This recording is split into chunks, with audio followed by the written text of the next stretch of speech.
Comes Powers downhill. He goes between the legs and now looks down low. Cotter draws the foul and one. Oberling not wasting any time at all. It's 8-2. 3-ball from the left wing. Bullseye. Lodi with 14 to Columbus's 5. A 14-3 run stops right there. Obrey between the legs, directing traffic back over to Elaine. More swings around the perimeter. 3-ball. Cotter. He buries it. 1-point game. 6-4, as loud as can be. 2 minutes have gone by.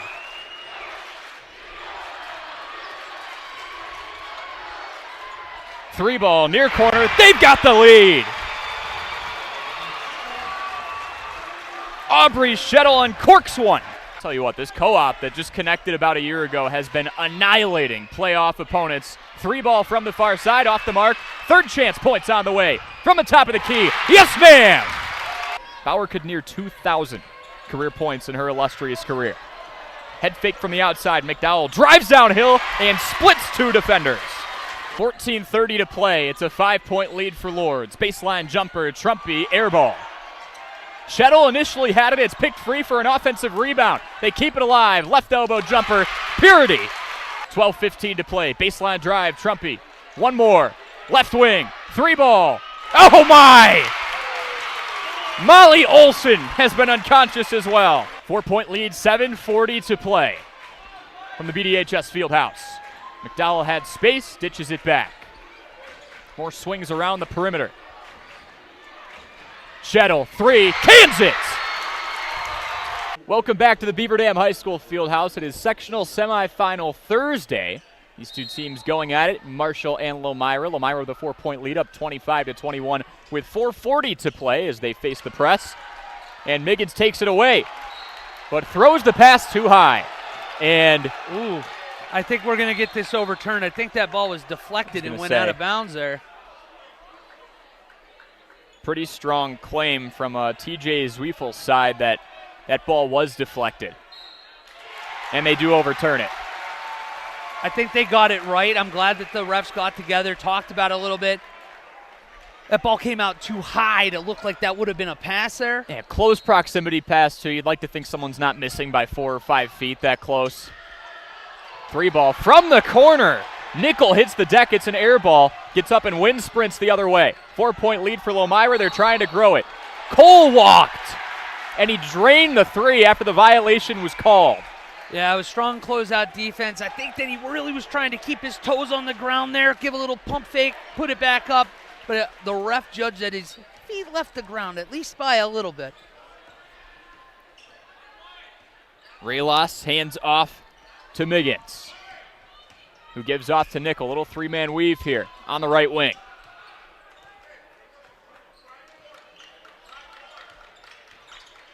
Marshall winning their games by an average of 16 this year, and that man's a huge reason why. Jalen Miggins cashes from 3. He's the first player up to the double digits. That's brother to the brother right there. Playing a lot of ball over the years together. Cole is swatted on the other end by Nickel.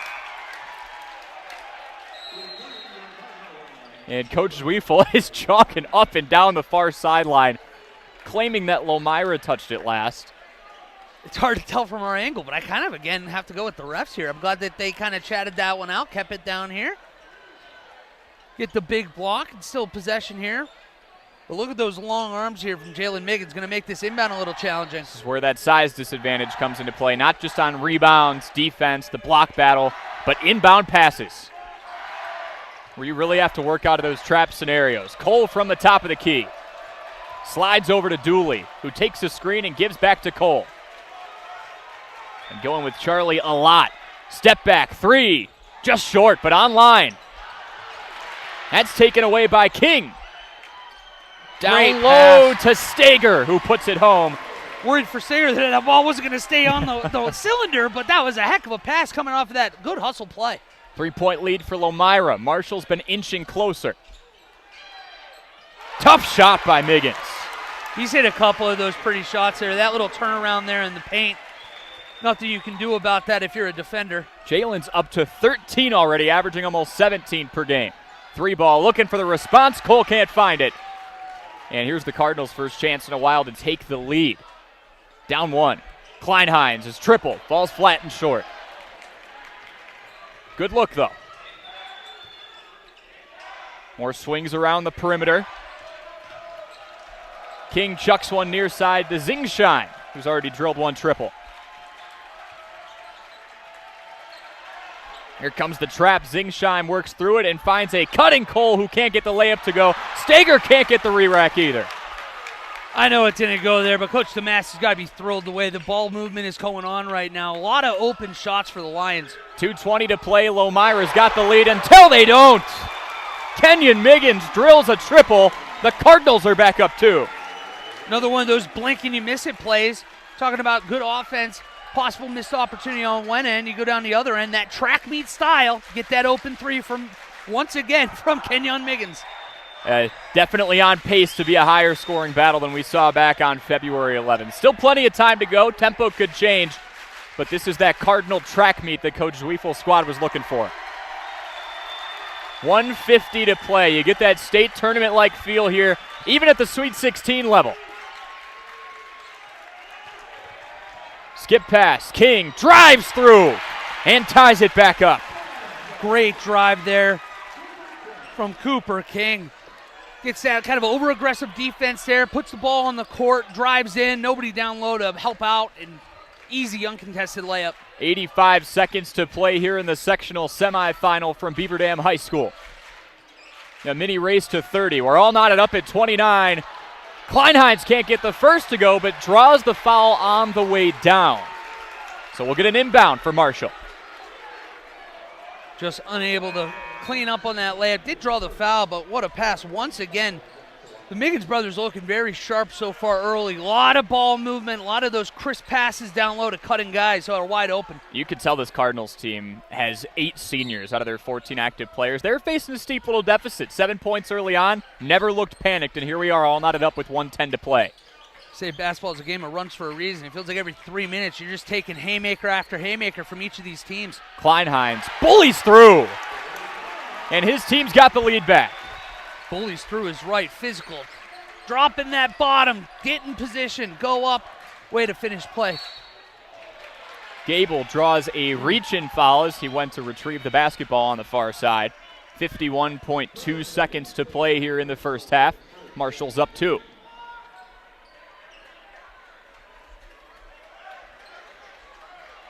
I don't know which coach. They're probably both thrilled right now the way their offense is playing.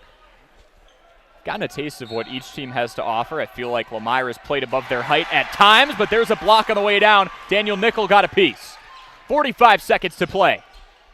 Miggins, floater short. Same team call there by Sam Schroffnagel, who comes down with it, operating as the squad's 5 here on the floor. Gable hits the deck. There's another whistle, and fouls picking up a little more. Still 7 combined between these two teams. The Beaver Dam boys basketball team is hosting a quarterfinal matchup against Milwaukee Marshall at the BDHS Fieldhouse. Let's bring in head coach Tim Ladrin. Coach, 12-12 overall in the regular season, but I don't know if this team could have gone through a tougher schedule, both in the Badger Large, in non-conference play, playing top talent. It felt like wire to wire across the state throughout the entire season. Could you touch a bit on the challenges that this team faced through the schedule and how you feel that's going to prepare you for a postseason run? Yeah, well, first, obviously, with the Badger, I mean, the Large is really, really good again this year. Good size and, a lot of teams that had a lot of experience back. And so that provided a lot of challenges for us, obviously, with some of our youth. And, and some of our size is still pretty young. So, that was pretty tough on us. And then, obviously, the non-conference schedule, starting with a really good New Richmond team at the beginning of the year, and then you put in Stevens Point, Oshkosh North, West Appear, and then some, D3 powers with Oostburg and KML. And it was a bit of a grind, and it made it difficult throughout the season. But, I'm proud of our guys, the way we kind of withstood some of that stuff. And we took some tough losses in there, but I think we learned some stuff about our guys too. Do you believe, especially in the last couple of weeks, you're going against Oregon, obviously Oshkosh North there at one point, that kind of created a playoff-like atmosphere for you guys ahead of the real bracket? Yeah, I think so for sure. I think, obviously you mentioned North was great atmosphere, and then you couldn't get a better atmosphere than we had at Oregon the other day. So, I think we're prepared for the playoffs, and obviously if we're going to make a deep run here, we're going to have to do it on the road. So, having to go to places like that probably helps us a little bit, at least we hope. Heading into the season, can you walk me through some of the goals that you were putting in front of this year's group, and how do you feel this team's performance, although the season's not officially over, the regular season is, how do you feel the performance matched up to some of those expectations? Yeah, I wasn't really sure how we would land in the Badger, just because of all the experience coming back and all the size inside the conference. And so, I wasn't really sure where we'd be there, but looking at our schedule overall, we were hoping to finish above 500. That's, being at 500 right now, that's still within reach. So we're right there. We've been offensively, we've been really, really good. Our numbers, points per possession and stuff are as high as it's ever been since I've been here. But then on the defensive side, that's been an issue, and it's been something we continue to work on and continue to try to get better at. But those numbers haven't been great. So it's been an interesting year that way, and obviously really happy with where we are in the offensive end, and I am happy with our improvement on the defensive side. We're certainly getting better. And this team is playing to extend the high school basketball careers of both Jeffrey Freund and Parker Stobbe. When all is said and done, Coach, whenever that may be, what kind of a legacy will those two have left here in Beaver Dam? Yeah, I think one of the great things about those guys, Parker Stobbe, first of all, he's a great kid. He's played the most varsity games of any kid in Beaver Dam basketball history. Oh, so wow. that says quite a bit. So I think he's going to be, he's on game number 90 coming up here. So he's been a mainstay in our backcourt for a long time. And, it feels like, I'm sure people probably feel like he's been here for 5 or 6 years. So just so steady and does things the right way. And obviously he's shooting the ball very well, but it's everything else he does and how steady he is. And then Jeffrey is, the type of athlete that we want at Beaver Dam High School, a guy that's going to do it well in the classroom, and a 3-sport athlete, and all conference in multiple sports, and just 2 great kids who do it the right way. And so when the time's up, we're certainly going to miss those guys, but we certainly appreciate the time that they put into our program. 100%, Coach. And lastly, I know you mentioned you can't get a ton of film, or you weren't able to get a ton of film on Milwaukee Marshall, but from what you've been able to gather, how would you describe their play style and what they look like when they are firing on all cylinders? Yeah, I mean, they got a couple really nice, quick, athletic guards that are going to be a problem, keeping them out of the paint. They've struggled from wins, but they play in the upper division of the city conference, so they're playing good teams every night. So, we've got to be alert of their guards and their ability to get to the paint. They're going to play a lot of 2-3 zone, we think, which will be, something that we don't see a ton of in the Badger Conference. So that also provides a little bit of a challenge as well. So, and then it's playoff time. So really, we've talked about it really doesn't matter what your opponent is. You've got to bring it for every possession. And the possession, whether it's the first possession of the game or the last, they're always, magnified when it comes to the postseason. Well, Coach, looking forward to seeing that playoff atmosphere firsthand, and best of luck against Milwaukee Marshall.